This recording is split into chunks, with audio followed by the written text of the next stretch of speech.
ইসলামের সঠিক রূপরেখার নাম হলো আহলে সুন্নাত ওয়াল জামাত। এই আহলে সুন্নাত ওয়াল জামাতের বয়স 50-60 বছর নয়, 80 বছর নয়।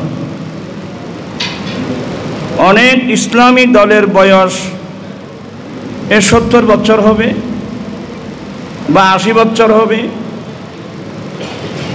কিন্তু আহলে সুন্নাত ওয়াল জামাত এটা এমন একটা দল রাসূল করিম সাল্লাল্লাহু আলাইহি সাল্লাম থেকে, সাহাবা একরাম থেকে, তাবিন, তবে তাবিনের মাধ্যমে, আইম্মায়ে মুজতাহিদিনের মাধ্যমে পর্যন্ত এসেছেন।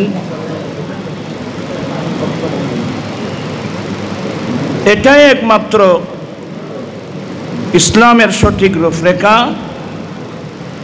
আর আহলে সুন্নাত ওয়াল জামাত ছাড়া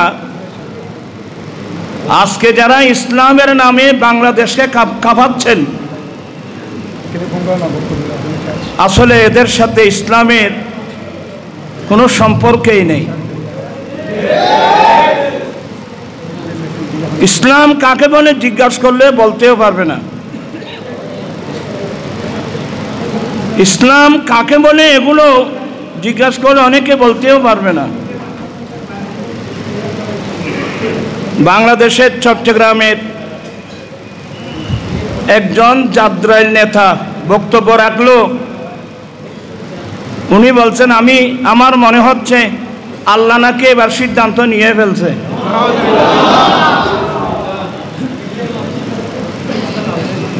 আল্লাহ নাকি সিদ্ধান্ত নিয়ে ফেলছে এবছর, এবার বাংলাদেশের রাষ্ট্রীয় দায়িত্ব নাকি জামাত ইসলামকে দেবে।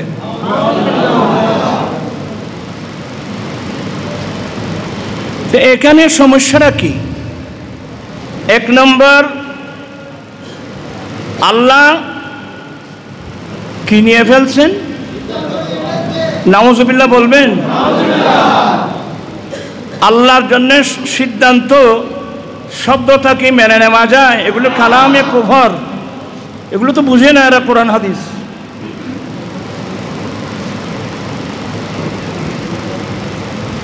এখানে আজকে স্কুল, কলেজ, ইউনিভার্সিটির অনেক ছাত্র ভাইয়েরা ইসলামের নামে আজকে বিভ্রান্ত হচ্ছে, মিসগাইড হচ্ছে, কারণ এরা তো কোরআন হাদিস সম্পর্কে তাদের কোনো আইডিয়া নেই। হ্যাঁ, এভাবে বলা যেত, ইনশাল্লাহ আল্লাহ চাহে তো আমরা এবার ক্ষমতায় যেতে পারি, অথবা বিইজনিল্লাহ আল্লাহর হুকুম থাকলে আমরা ক্ষমতায় যেতে পারি। কিন্তু এটা না বলে কি বললো? আল্লাহ নাকি সিদ্ধান্ত নিয়ে ফেলছে। আপনারা সবাই শিক্ষিত লোক, এটা যে কত বড় একটা মারাত্মক কথা জানেন? আচ্ছা, আল্লাহর সিদ্ধান্ত ওনার কথা মতে ইনি জানলেন কিভাবে?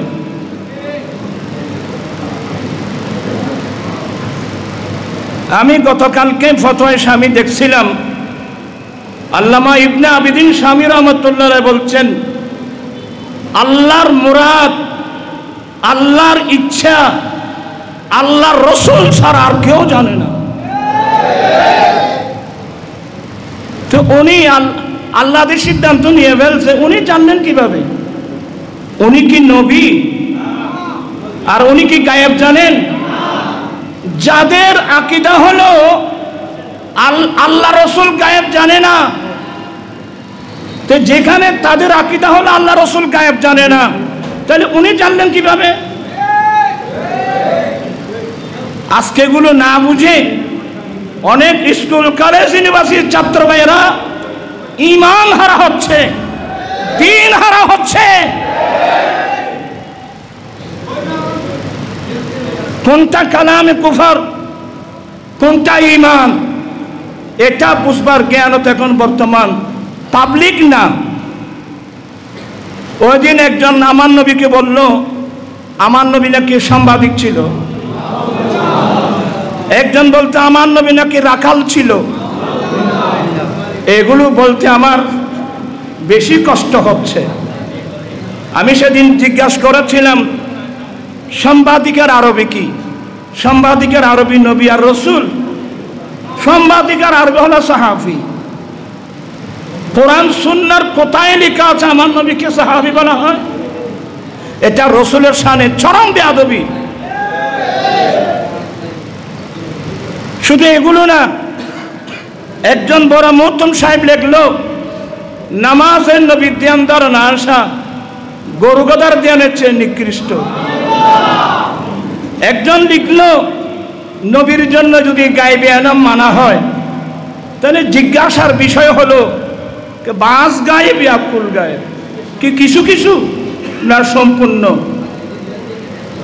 যদি কিছু কিছু হয়, इसमें हजरत सल्लल्लाहु अलैहि वसल्लम का क्या तखसीस है? ऐसा इल्म तो जायद, बकर, खालिद, पागल, मजनून, चौपाया को भी हासिल है। ए धरनेर गायबी इल्म जायद जाने, बकर जाने, खालिद जाने, पागल जाने, चतुष्पद যন্ত্রও জানে। এই ধরনের আকীদা কোরআন সুন্নাহ বিরোধী যারা, এদের মুখে কি ইসলামের কথা শোভা পায়? তাই এগুলো বলতে গেলে অনেক কথা আসবে। ইসলামের একমাত্র সঠিক রূপরেখার নাম হলো আহলে সুন্নাত ওয়াল জামাত। এই আহলে সুন্নাত ওয়াল জামাতের মতাদর্শী দর্শনকে আমরা সংসদে নিয়ে যেতে চাই কি চাই না? দুই হাত উঠাই বলতে চাই কি চাই না? এই লক্ষ্যে সবাইকে আন্তরিকতার সাথে, ইখলাসের সাথে কাজ করে যাবার আহ্বান জানিয়ে আমি আমার বক্তব্য, সংক্ষিপ্ত বক্তব্য শেষ করছি। আমাদের বয়স এখন প্রায় শেষের দিকে, দোয়া চাচ্ছি। আর কতদিন, এখন তো আমাদের গতি এখন কবরস্থানের দিকে। তোমরা যারা ইয়াং জেনারেশন আছো, নিজের জীবনের বাজি রেখে, টাকা যাবে, পয়সা যাবে, প্রয়োজনে আমার জান যাবে, মোস্তফার আদর্শ আমরা বাংলার সংসদে পৌঁছে দিতে হবে, এই ওয়াদা করতে হবে। আহ্বান জানিয়ে সবার সুস্বাস্থ্য, উন্নতি, মঙ্গল কামনা করে আমার আম্মি জান একটু জন্য দোয়া চাচ্ছি। আমার আম্মা জান অবস্থা ভালো না, সবার জন্যে আরও অনেক কথা আছে, কিন্তু ইনশাল্লাহ নেতৃবৃন্দরা পর্যায়ক্রমে বক্তব্য রাখবেন। আমি এই কথা বলে আজকের অনুষ্ঠান যারা সুন্দর করার জন্যে আপনারা রাত্রদিন পরিশ্রম করে গেছেন, আবারও আহলে সুন্নাত ওয়াল জামাতের কেন্দ্রীয় পরিষদের পক্ষ থেকে আপনাদেরকে ধন্যবাদ, মোবারকবাদ জানিয়ে আমি আমার বক্তব্য শেষ করলাম। আসসালামু আলাইকুম ওয়া রাহমাতুল্লাহি ওয়া বারাকাতুহু।